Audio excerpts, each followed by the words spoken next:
আসসালামু আলাইকুম, সবাইকে জানাচ্ছি আন্তরিক শুভেচ্ছা এবং অভিনন্দন। শুনছেন অনুপ্রেরণামূলক গল্প। একবার একদল ব্যাঙ বনের মধ্যে দিয়ে যাচ্ছিল।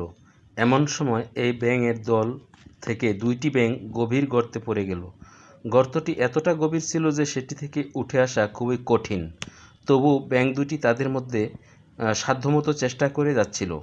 দলের অন্য ব্যাঙগুলো বলাবলি করছিল যে এদের এই গর্ত থেকে বের হয়ে আসার কোনো আশা নেই, কিন্তু অদম্য ব্যাঙ দুটি চেষ্টা করতেই থাকলো। তারা প্রাণপণে লাফিয়ে লাফিয়ে খাদটির ঢালু জায়গা পার করে শেষের দিকের খাড়া অংশের কাছে এসে আবারও উল্টো নিচের দিকে পড়ে যাচ্ছিল। তখন উপরে থাকা বাকি ব্যাঙগুলো চিৎকার করে তাদের বলছিল যে তোমরা কিছুতেই উপরে উঠতে পারবে না, এটি খুবই বড় গর্ত, এখান থেকে উঠে আসা কোনোভাবেই সম্ভব না। তাদের কথাগুলো এমন ছিল যেন তারা বলতে চাইছে শুধু কষ্ট করে লাভ নেই, আশা ছেড়ে দিয়ে মৃত্যুকে স্বীকার করে নাও, কষ্ট থেকে মুক্তি পাও। দুইটি ব্যাঙ এর মধ্যে একটি তাদের কথায় কান দিল এবং গর্তের উপরের দিকে উঠা বাদ দিয়ে আরও গভীরের দিকে লাফিয়ে পড়ে মরে গেল। কিন্তু দ্বিতীয় ব্যাঙটি আরও উদ্যম নিয়ে লাফাতে লাগলো আর উপরে থাকা ব্যাঙেরা আরও জোরে চিৎকার করে বলতে লাগলো, এই বৃথা চেষ্টা করো না, শুধু শুধু কষ্ট করো না, মৃত্যুকে সহজ করো। কিন্তু ব্যাঙটি অবশেষে উপরে উঠে এলো। উপরে ওঠার পর ব্যাঙটি যা বলল তাতে দলের সবাই অবাক হয়ে তাকিয়ে রইল। ব্যাঙটি বলল, উপর থেকে তোমাদের চিৎকার করে করে আমাকে উৎসাহ দেওয়ার কারণেই আমি মনোবল পেয়ে উপরে উঠে আসলাম। তোমরা না থাকলে আমি হয়তো হাল ছেড়ে দিতাম।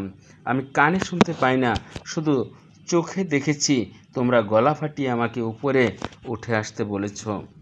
গল্পের শিক্ষা হলো, আশেপাশের মানুষের একটু উৎসাহ মানুষকে কঠিন বিপদেও সামনে এগিয়ে যেতে সহায়তা করে এবং নেতিবাচক কথায় কান না দিয়ে নিজ লক্ষ্যে অবিচল থাকলে সহায়তা এবং সফলতা দুটোই আসে। প্রজাপতির একটি গল্প।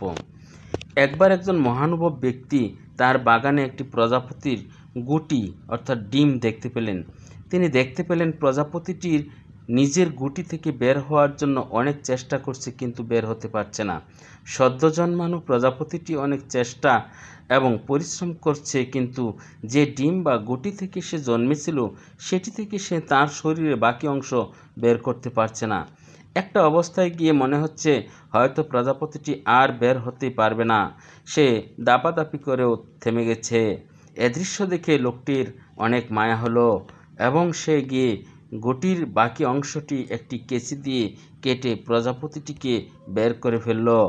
কি মনে হচ্ছে লোকটি প্রজাপতিটির উপকার করছে, তাই না? আসলে আপাত দৃষ্টিতে এটি উপকার মনে হলেও প্রজাপতিটির সবচেয়ে বড় ক্ষতিটি হয়েছে এই লোকের কারণে। প্রজাপতিটি গুটি থেকে বের হয়ে আসার জন্য যে চেষ্টাটি করছিল তাতে প্রজাপতিটির শরীর আগামী দিনের চ্যালেঞ্জ নেওয়ার জন্য প্রস্তুত হচ্ছিল। তার ডানা ঝাপটানোর ফলে গুটিতে থাকা ঈশ্বর প্রদত্ত তরল পদার্থ তার ডানা শক্ত হতে সাহায্য করছিল। কিন্তু এই লোকটি যখন এটিকে বিনা পরিশ্রমে বের হয়ে আসতে সহায়তা করল, তখন তার ডানা রয়ে গেল অপরিপক্ক। প্রজাপতিটি এর বাকি জীবনে কখনো ঠিকমতো উঠতেই পারেনি, কারণ তার ডানা ওড়ার জন্য যথেষ্ট মজবুত ছিল না। গল্পের শিক্ষাটি হলো, জীবনের প্রতিটা সময় প্রতিটা প্রতিবন্ধকতা আমাদেরকে সামনের দিনগুলোর জন্য শক্তিশালী করে। কষ্ট ছাড়া বড় হওয়া যায় না।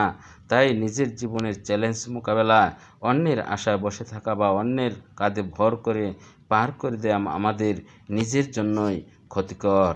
ধন্যবাদ।